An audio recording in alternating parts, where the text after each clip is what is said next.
अस्सलाम वालेकुम स्टूडेंट्स, कैसे हैं आप सब? ठीक हैं, खैरियत से हैं? उम्मीद करता हूं कि आपका जो ये सफ़र इस वक्त हमारे साथ चल रहा है ये बहुत अच्छा जा रहा होगा। और अभी तक आपने केमिस्ट्री के हवाले से बहुत कुछ हमसे सीख लिया है और आगे भी यही उम्मीद करता हूं कि आप बहुत कुछ हमसे सीखेंगे। जैसे हमारा ऑब्जेक्टिव है टू लर्न विद कॉन्सेप्ट, तो उस कॉन्सेप्ट को एक्सप्लेन करने के लिए बहुत से आपको पता है कि हम डिफरेंट वेज का इस्तेमाल करते हैं। सो आज के लेक्चर में भी तमाम उन जो है मेथड्स का इस्तेमाल किया जाएगा और कोशिश की जाएगी कि इन डेप्थ पढ़ाते हुए आपको क्लैरिटी दी जाए किसी भी टॉपिक को लेके। आज के लेक्चर में क्या पॉइंट्स हैं जो कि हमें डिस्कस करना है, क्या की पॉइंट्स हैं जो कि हम आज के लेक्चर में सीखेंगे, लर्न करेंगे। At the end of the lecture हमारे ऑब्जेक्टिव्स कंप्लीट होंगे। फर्स्ट हमें पता होना चाहिए कि व्हाट इज केमिकल बॉन्ड, हमें सीखना है कि व्हाट इज केमिकल बॉन्ड। उसके बाद जो सेकंड क्वेश्चन जो कि हम जो है अपने लेक्चर में डिस्कस करेंगे, जो कि हमारे पास यानी जिसको हम तलाश करेंगे अपने लेक्चर के जो है कॉन्सेप्ट के थ्रू कि क्या है, वो है why an atom form chemical bond, यानी केमिकल बॉन्ड कोई एटम क्यों बनाता है, किस लिए डेवलप करता है, ये चीज हमें डिस्क्राइब करनी है। ठीक है जी। और उसके बाद थर्ड हम देखेंगे ऑक्टेट डुप्लेट रूल क्या होता है। And the fourth and final point जो कि इस लेक्चर में हमें डिस्कस करना है वो ये है कि डिफरेंट वेज के जिसके तहत जो है कोई एटम जो है यानी जो नोबल गैस के अलावा बाकी एलिमेंट्स हैं वो किस तरह से डुप्लेट या ऑक्टेट को फुलफिल करते हैं, किस तरह से अटेन करते हैं। तो ये की पॉइंट्स हैं जो कि आज के लेक्चर में हम डिस्कस करेंगे। तो चलते हैं टुवर्ड्स लेक्चर। जी तो स्टूडेंट्स, जैसे कि मैंने आपसे कहा कि हमारा जो आज का ऑब्जेक्टिव, उसमें सबसे पहला ऑब्जेक्टिव जो कि हम इस लेक्चर के थ्रू अटेन करने की कोशिश करेंगे वो है व्हाट इज केमिकल बॉन्ड। हमें देखना है कि केमिकल बॉन्ड एग्जैक्टली होता क्या है। सो इस क्वेश्चन को लेके हम अपनी बात को आगे लेके चलते हैं। So what is chemical bond.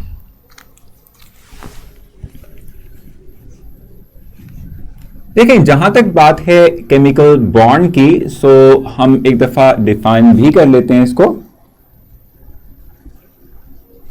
अगर हम बात करते हैं केमिकल बॉन्ड की तो हम कहते हैं केमिकल बॉन्ड का मतलब यह है कि वो फोर्स कि जो सब्सटेंस के अंदर मौजूद जो एटम्स हैं इनको बाइंड रखती है, इकट्ठे रखती है, जोड़े रखती है, इसको हम केमिकल बॉन्ड कहते हैं। लिख लेते हैं यहां पे द एट्रैक्टिव फोर्स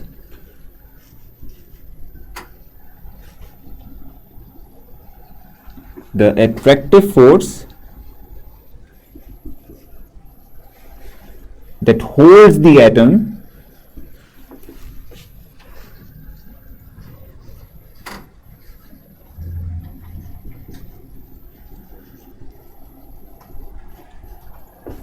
together,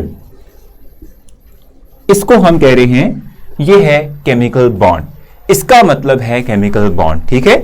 अब ये केमिकल बॉन्ड्स की टाइप्स वगैरह जो इसकी डिस्कशन है हमने लेटर ऑन उससे मुताल्लिक डिस्कशन करनी है और अपना कॉन्सेप्ट मजीद ग्रैब करना है। फिर वक्त हमें ये पता होना चाहिए कि केमिकल बॉन्ड है कि एग्जांपल देके इसको समझा देता हूं आप लोगों को। फॉर एग्जांपल अगर हम बात करते हैं HCl की, हाइड्रोक्लोरिक एसिड, आप जानते हैं कि ये एक एसिड है। ठीक है। इस पे अगर आप गौर करें तो इसमें हाइड्रोजन एक एलिमेंट, क्लोरीन दूसरा एलिमेंट। अब ये दो एलिमेंट्स आपस में जिस फोर्स के साथ बाइंड है that force is called as chemical bond. इसे हम केमिकल बॉन्ड कहते हैं। ठीक है। ये वो फोर्स है कि जो एलिमेंट्स को कंबाइन रखे हुए है, जोड़े हुए है, ठीक है, इकट्ठा रखे हुए है। This force is called as chemical bond. इसको हम केमिकल बॉन्ड कहते हैं। ठीक हो गया। सो समझ आ गई आप लोगों को, यानी ये है हमारे पास केमिकल बॉन्ड। फर्स्ट हमने देख लिया कि व्हाट इज केमिकल बॉन्ड। अब हमारा जो सेकंड मेन ऑब्जेक्टिव था कि कोई एक एटम जो है वो केमिकल बॉन्ड बनाता क्यों है, उसकी भी रीजन पता होना चाहिए हमें, क्योंकि हमें ये देख लिया कि केमिकल बॉन्ड है क्या, तो ये भी पता होना चाहिए कि why an atom form chemical bond. ठीक है।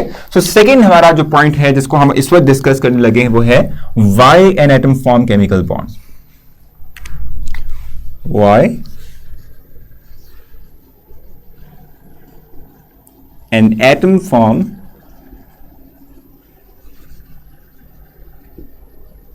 chemical bond। ठीक है। अब इसमें हमें देखना है कि कोई एक एटम जो है वो क्यों जो है केमिकल बॉन्ड की फॉर्मेशन करता है। और अगर हम इस पॉइंट पे गौर करें तो इससे पहले हमें यह पता होना चाहिए कि एटम की स्टेबिलिटी की बात की जाए, स्टेबिलिटी की बात की जाए, यानी कि हम ये कह सकते हैं एटम की स्टेबल होने का मतलब क्या होगा। हम सिंपल अगर ये जहन में रखें कि एटम खुद से एग्जिस्ट कर सकता है सिंगल एक पार्टिकल की फॉर्म के अंदर, या वो नहीं कर सकता। स्टेबल का मतलब ये होता है, स्टेबल का क्या मतलब होता है, एटम स्टेबल का मतलब ये होता है कि एटम जो है वो सिंगल पार्टिकल की फॉर्म के अंदर एग्जिस्ट कर पाएगा या नहीं कर पाएगा। अगर जो कर पाएगा तो वो स्टेबल है, अगर नहीं कर पाएगा तो वो अनस्टेबल कहलाएगा। ठीक है, अगर जो है वो एटम जो है एग्जिस्ट कर सकता है सिंगल पार्टिकल की फॉर्म के अंदर, that will be the stable one. और अगर वो सिंगल पार्टिकल की फॉर्म के अंदर एग्जिस्ट नहीं कर सकता तो वो अनस्टेबल होगा। और फिर वो स्टेबल कैसे होगा उसी की हम डिस्कशन करने जा रहे हैं। ठीक है, सो स्टेबिलिटी के एतबार से याद रखिएगा कि हम ये बात कहते हैं कि स्टेबल एटम्स कौन से होते हैं, those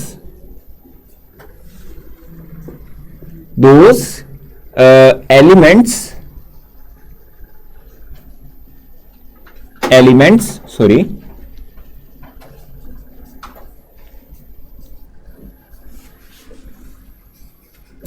that can exist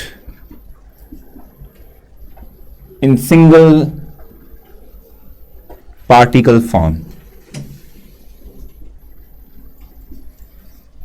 यानी एक पार्टिकल की फॉर्म के अंदर जो है जो एग्जिस्ट कर सकते हो, these will be called as stable elements like noble gases. ठीक है, नोबल गैसेस जस्ट लाइक, ठीक है, यानी नोबल गैसेस जो है, ठीक है, वो स्टेबल होती हैं सिंगल फॉर्म, यानी सिंगल पार्टिकल एक एटम की फॉर्म के अंदर एग्जिस्ट कर सकती हैं। These will be called as stable atoms, stable elements. ठीक हो गया, यानी वो के जो सिंगल पार्टिकल फॉर्म में एक एटम की फॉर्म के अंदर एग्जिस्ट कर सकते हो वो स्टेबल होंगे। ठीक है, सो बाकी जितने भी हमारे पास होंगे जो कि सिंगल एटम की फॉर्म में एग्जिस्ट ना कर सकते हो वो कौन से हैं, other than noble gases. Noble gases का आपको बताइए क्योंकि पीरियोडिक टेबल के मुताबिक हमने डिस्कशन की हुई है।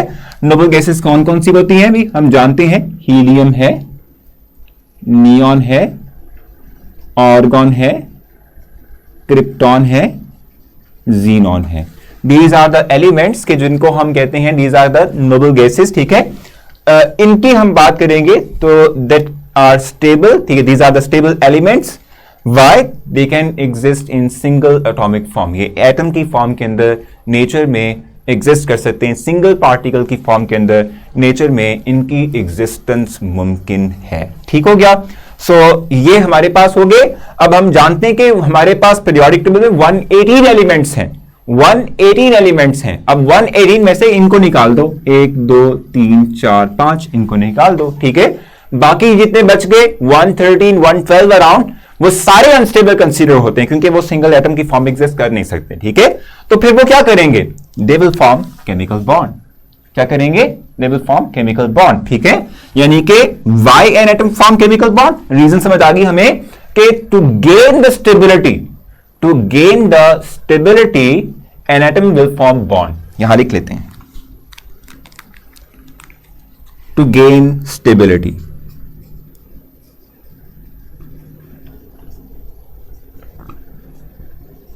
ठीक है, एक एटम जो है वो चाहता है कि वो अपने आप को स्टेबल कर ले, सो इसलिए वो केमिकल बॉन्ड बनाएगा। और स्टेबिलिटी का मेयार हमारा क्या है कि वो एटम के जो सिंगल एटम की पार्टिकल की फॉर्म के अंदर एग्जिस्ट कर सकता हो वो स्टेबल होगा, और वो जो कि नहीं कर सकता वो अनस्टेबल होगा। सो ये वो एलिमेंट्स हैं जो सिंगल पार्टिकल फॉर्म एग्जिस्ट कर सकते हैं, ये स्टेबल हैं। बाकी 113 112 एलिमेंट्स हमारे जितने भी, including hydrogen, including oxygen, including nitrogen, ठीक है, इंक्लूडिंग सोडियम, इंक्लूडिंग द निकल, कॉपर, ठीक है, ये सारे के सारे अनस्टेबल हैं। तो ये चाहेंगे कि ये स्टेबिलिटी गेन करें बाय मेकिंग बॉन्ड बनाते हुए। ठीक है, अब ये क्यों स्टेबल है, ये स्टेबल क्यों है, ये भी पता होना चाहिए हमें। ठीक है, कि ये तमाम एलिमेंट्स जो हैं why they are stable, why they are considered to be as stable. ठीक है, ये स्टेबल क्यों होते हैं ये भी पता होना चाहिए। सो हम कह सकते हैं कि अब ये क्वेश्चन यहां पर रेज होगा कि why an atom is stable, why noble gases are stable. ठीक है, तो इसके लिए दो रूल्स हमारे पास हैं, एक है ऑक्टेट रूल और एक है डुप्लेट रूल। ऑक्टेट रूल और डुप्लेट रूल। तो ये हम डिफाइन करेंगे और फिर देखेंगे कि ये किस तरह से एलिमेंट्स ऑक्टेट डुप्लेट को फॉलो कर रहे हैं, और फिर इसी वजह से हम कहते हैं कि ये हमारे पास एलिमेंट्स जो हैं they are consider to be as stable. ठीक है, सो अब हम डिफाइन करने लगे हैं कि what is octet and what is duplet. So octet और डुप्लेट को हम डिफाइन करेंगे जी। सो ऑक्टेट रूल की बात कर रहे थे, तो इसका मतलब क्या होता है, attaching the 8 electrons in the valence shell, in the outermost shell, valence shell or outermost shell, the same things.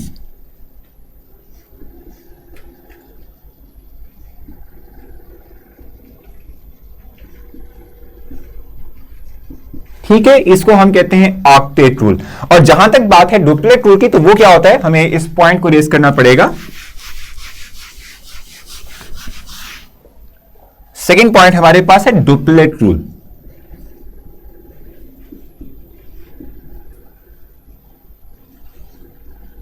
अब ये क्या होता है, जरा ये भी देख लें, what is duplet rule. Duplet rule का मतलब होता है attaining the 2 electron in the outermost shell.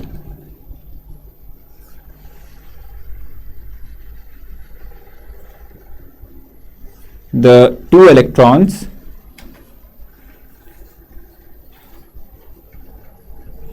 in the outermost shell.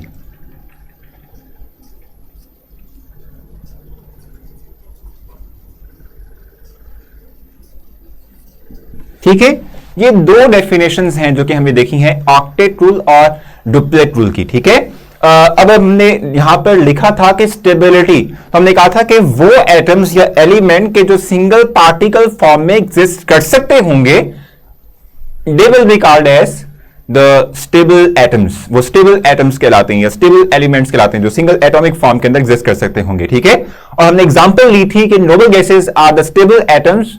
कौन कौन से, helium, neon, argon, krypton, xenon. ठीक है, अब ये स्टेबल क्यों है, किस बेस पे इनको हम स्टेबल कहते हैं, इस बेस पे कहते हैं कि वो एटम्स के जिनका आखिरी शेल जो है वो 2 इलेक्ट्रॉन कैरी कर रहा हो या 8 इलेक्ट्रॉन कैरी कर रहा हो, they are consider to be as stable. Duplet को कोई फॉलो करेगा या ऑक्टेट को कोई फॉलो करेगा, इस तरह के एटम स्टेबल होते हैं। स्टेबल का मतलब हुआ कि वो एक एटम की फॉर्म के अंदर एग्जिस्ट कर सकेंगे। बाकी जितने भी एलिमेंट्स हैं वो चाहेंगे कि केमिकल बॉन्ड बनाएं और बनाने के बाद डुप्लेट और ऑक्टेट को फॉलो करें और इस तरह से अपने आप को स्टेबल करें। ठीक है, सो हमने अब तक जो ऑब्जेक्टिव्स अपने गेन किए हैं इस लेक्चर के थ्रू, वो क्या था कि what is chemical bond, attractive force के जो एटम्स को बाइंड रखती है, होल्ड रखती है टुगेदर एक सब्सटेंस बनाने के लिए, एक मॉलिक्यूल कंपाउंड बनाने के लिए। ठीक है, और फिर एटम्स क्यों केमिकल बॉन्ड आता है, उसकी रीजन मैंने आपको बताया कि जो स्टेबल है वो नहीं बनाएगा, जो अनस्टेबल है वो बनाएगा। ठीक है, अब स्टेबिलिटी का मेयार क्या है हमारा, कि स्टेबिलिटी का मतलब क्या होता है, हम कहते हैं कि कोई एटम एक सिंगल एटॉमिक फॉर्म में एग्जिस्ट कर पाएगा या नहीं कर पाएगा, और कौन से एटम सिंगल एटॉमिक फॉर्म में एग्जिस्ट करेंगे। हमने कहा था नोबल गैसेस, क्यों, क्योंकि इनका ऑक्टेट और डुप्लेट कंप्लीट होता है, यानी कि इनके आखिरी शेल में या तो 8 इलेक्ट्रॉन होते हैं या 2 इलेक्ट्रॉन होते हैं। सो वो एटम जिनके आखिरी शेल में 8 या 2 इलेक्ट्रॉन हो वो स्टेबल होते हैं। ठीक है, एग्जांपल हमने ली थी, जरा थोड़ा सा उसको एक्सप्लेन कर लेते हैं। फॉर एग्जांपल मैं हीलियम की बात कर लेता हूं। हीलियम की बात की जाए तो उसका एटॉमिक नंबर 2 है, एटॉमिक मास 4 है। ठीक है, अब इसकी इलेक्ट्रॉनिक कॉन्फ़िगरेशन देखी जाए तो पहले शेल में 2 इलेक्ट्रॉन आ जाएंगे और 2 ही इलेक्ट्रॉन इसके पास हैं, क्योंकि हम जानते हैं कि एटॉमिक नंबर ऑफ इलेक्ट्रॉन्स को शो करता है। ठीक है, इसके साथ साथ अगर आप देखें तो नियॉन की बात कर लेते हैं, इसका एटॉमिक नंबर हमारे पास होता है 10। इसकी एटॉमिक मास की बात की जाए तो 20.18 होता है। ठीक है, और इसकी बात की जाए तो इसके पहले शेल में 2 इलेक्ट्रॉन और दूसरे शेल में 8 इलेक्ट्रॉन होते हैं। ठीक है, तो आप देख रहे हैं कि इसके आखिरी शेल में 8 इलेक्ट्रॉन्स हैं, तो ये एक स्टेबल एटम कंसीडर होगा।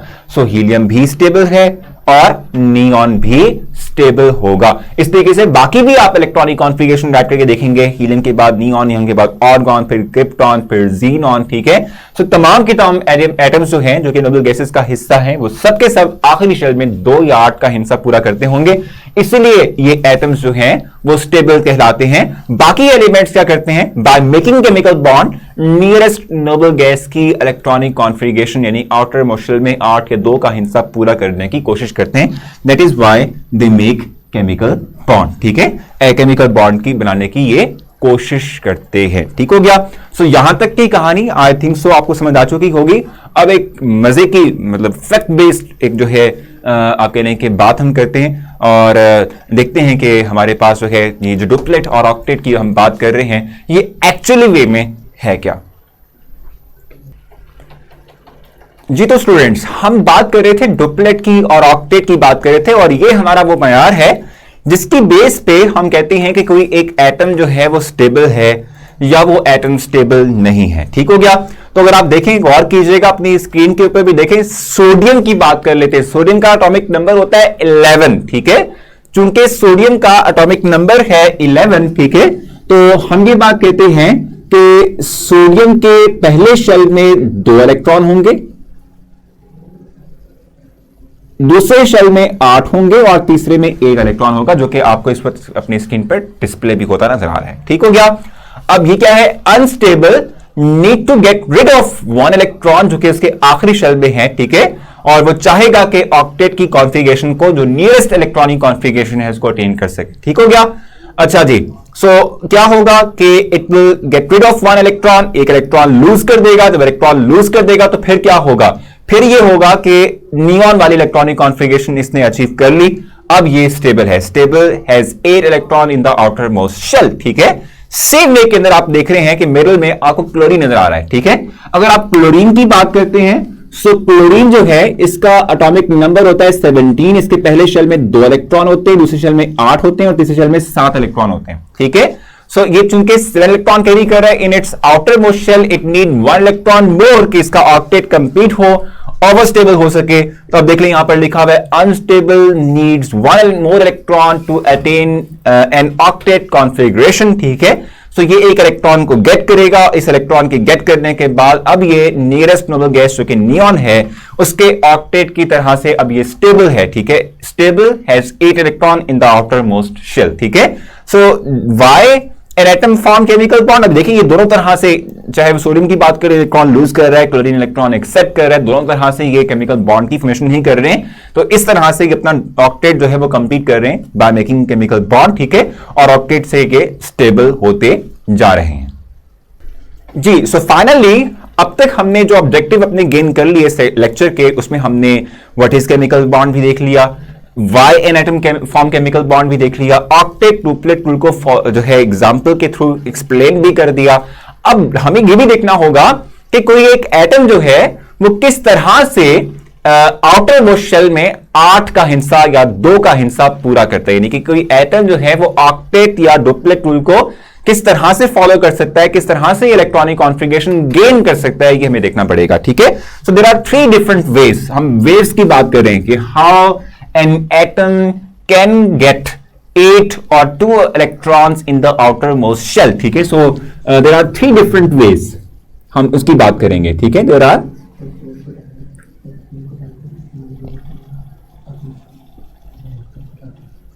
3 different ways.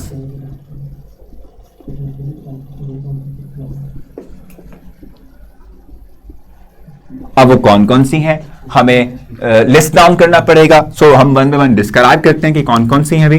The first one, पहली क्या है, बाय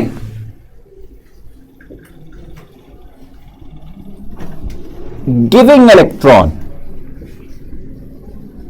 ठीक है, इलेक्ट्रॉन दे के, और ये कब होगा कि इफ एन एटम हैज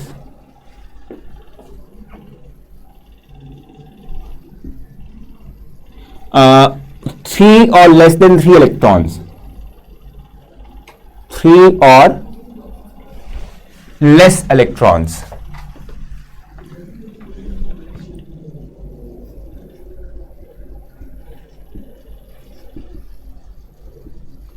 ठीक है, यानी कि 3 या उससे कम। बैटरी खत्म हो रही है, अच्छी खासी करनी पड़ेगी आपको।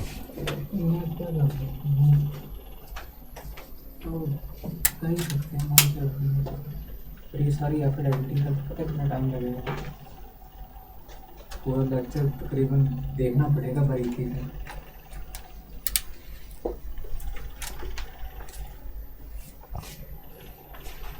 जी, so if an atom have 3 और लेस इलेक्ट्रॉन्स, ठीक है, सो इस केस में हम ये बात कहते हैं कि N atom will lose electron, will give electron. ठीक है, एग्जांपल दूंगा आपको मैं, जस्ट सेकंड पॉइंट राइट कर दूं आप लोगों के लिए, उसके बाद हम आगे चलेंगे। सो सेकंड पॉइंट हमारे पास क्या है भाई, सेकंड वे हमारे पास क्या है, हम कहते हैं कि बाय गेनिंग इलेक्ट्रॉन। ठीक है,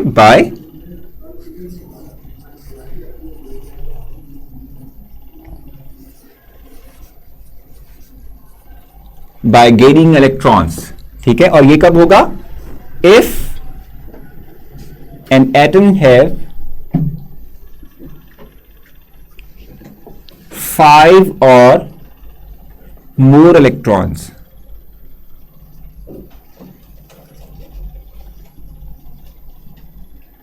ठीक है, 5 या उससे ज्यादा नंबर ऑफ इलेक्ट्रॉन को एटम कैरी करेगा, दैट विल बी, ठीक है जी, that will take electron, that will gain electron to make its octet complete. ठीक हो गया second point. And the last one is third one,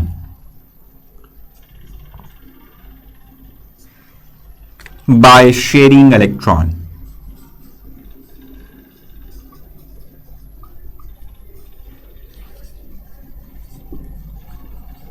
ठीक है, बाय शेयरिंग इलेक्ट्रॉन।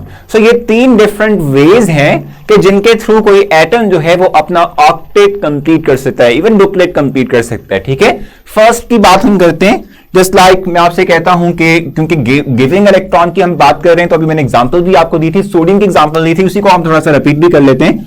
सोडियम की बात कर लेते हैं, इसका एटॉमिक नंबर 11 है। It will have 2 electron in the first, 8 in the second and 1 in the last shell. ठीक है, सो चूंकि लेस देन 3 इलेक्ट्रॉन ये कैरी कर रहा है, so it will lose electron. जब इलेक्ट्रॉन लूज करेगा तो by giving electron, losing electron, now it will have the complete octet और वैलेंस शेल। ठीक है, इलेक्ट्रॉन गेन की बात कर लेते हैं। अभी एग्जांपल क्लोरीन की हमने ली थी। ठीक है, अगर हम क्लोरीन की बात करते हैं, इसका एटॉमिक नंबर 17 होता है। इसके पहले शेल में 2 इलेक्ट्रॉन, दूसरे शेल में 8 इलेक्ट्रॉन और तीसरे शेल में 7 इलेक्ट्रॉन होते हैं। So by taking electron it will have the octet complete. इसके आखिरी शेल में 8 इलेक्ट्रॉन होंगे। ठीक है, सो ये बात आ गई। शेयरिंग की बात कर लेते हैं। शेयरिंग में हमारे पास कार्बन की बात कर लेते हैं। कार्बन का एटॉमिक नंबर हमारे पास होता है 6। इसके पहले शेल में 2 इलेक्ट्रॉन, दूसरे शेल में 6 इलेक्ट्रॉन होंगे और 6 इलेक्ट्रॉन जिसके आखिरी शेल में है, that will utilize these 6 electrons. ठीक है, बाय द अदर एटम्स। ठीक है, टू मेक 4 बॉन्ड्स। अब वो किस तरह से जरा देख लीजिएगा। कार्बन की हम बात कर रहे हैं, सेंटर में कार्बन एटम है। ठीक है, ये हमारे पास इसका 1 इलेक्ट्रॉन, ये दूसरा है और ये तीसरा है और ये हमारे पास इसका चौथा होगा। ठीक है, हाइड्रोजन जो है हम जानते हैं कि हाइड्रोजन की बात अगर हम करते हैं तो उसका एटॉमिक नंबर ही जस्ट 1 है। सो इसके पास सिर्फ 1 इलेक्ट्रॉन होता है। ठीक हो गया, जब इसके पास सिर्फ 1 इलेक्ट्रॉन होता है तो वो ये हाइड्रोजन अपने इन जो है कार्बन के इलेक्ट्रॉन से अपने इलेक्ट्रॉन को शेयर करता है, जिससे कि बॉन्ड बनते हैं। सो हम ये बात कर रहे थे कि कार्बन की बात करते हैं। So by sharing the electrons with the hydrogen atom, इसने अपना ऑक्टेट पूरा कर लिया। किस तरह से, 2 इलेक्ट्रॉन, 2 ये इलेक्ट्रॉन, 2 ये हैं और 2 ये, टोटल 8 इलेक्ट्रॉन्स हो गए। सो 8 इलेक्ट्रॉन का इसने फिगर कंप्लीट कर लिया। Now it is stable. ठीक है, सो आज के इस लेक्चर में एक तो हमने ये बात देखी कि एटॉमिक जो केमिकल बॉन्ड है ये है क्या, और इसके साथ साथ ये भी हमने डिस्क्राइब किया कि कोई एटम इलेक्ट्रॉन केमिकल बॉन्ड क्यों बनाता है, और इसके साथ साथ हमने ये भी देखा कि ऑक्टेट डुप्लेट क्या होता है, और लास्ट में हमने देखा कि वो कौन कौन से हम कह लें कि डिफरेंट मेथड्स हैं, वेज हैं कि जिनके थ्रू कोई एटम अपने आखिरी शेल में 8 वाला हिस्सा पूरा करेगा। So these are the points के जो हमें आज के लेक्चर में डिस्कस करने थे। इंशाल्लाह आपसे मुलाकात होगी अपने नेक्स्ट लेक्चर में कुछ नई इंफॉर्मेशन, कुछ नई बातों के साथ। तब तक के लिए अल्लाह हाफिज।